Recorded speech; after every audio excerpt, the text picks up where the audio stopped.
Subscribe to SK Parmar. पखी चुनरिया में हर रोज बच्चे थी कुनरिया में बच्चों पखी चुनरिया में हर रोज बच्चे थी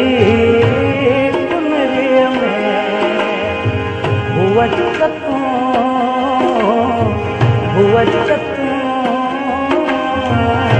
बच्चों पखी चुनरिया में हर रोज बच्चे थी कुनरिया में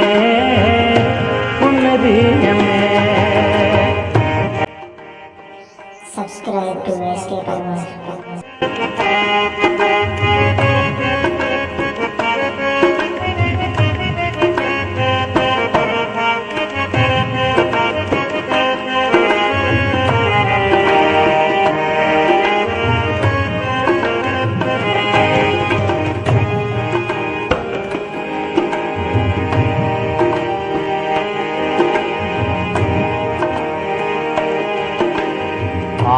बढ़ते कूक पपी है जी आई धड़ धड़ गादी भी है थी आ बढ़ते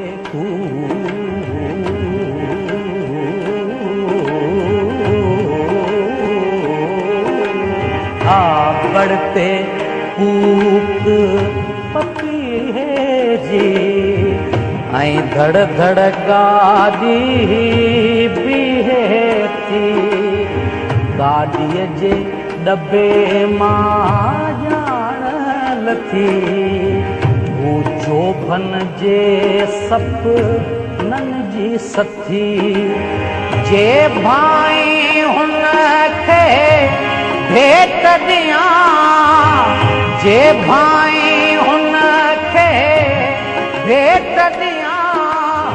जे सरजामू बेहुनरीअ में हू बच्चों पखी चुनरिया में हर रोज बच्चे थी कुनरिया में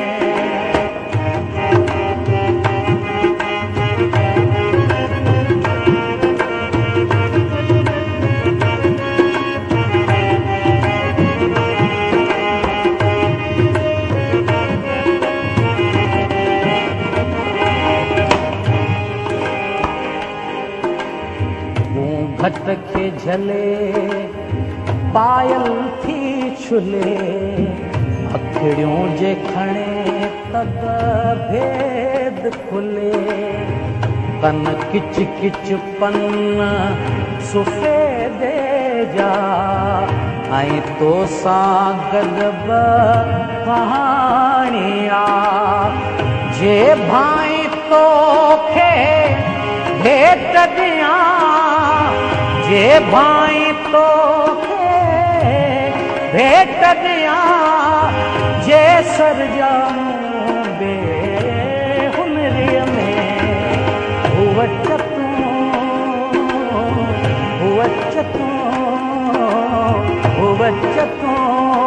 पखी चुनरिया में हर रोज बच्चे थी कुनरिया में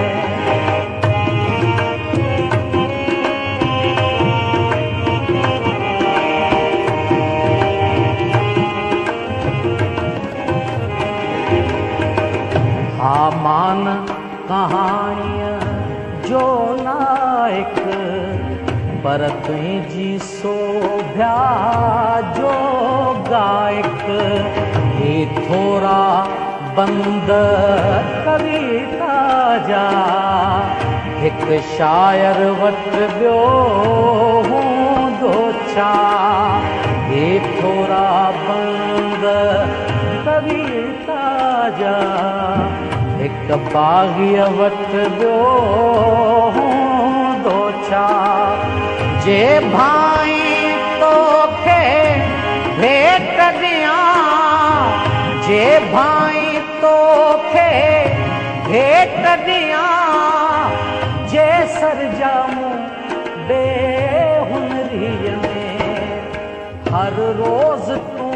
अचजां कुनरीअ में हर रोज़ मां ईंदुसि कुनरीअ में हर रोज़ तूं अचजां कुनरीअ में हर रोज़ मां ईंदुसि कुनरीअ में Subscribe to SK Parmas.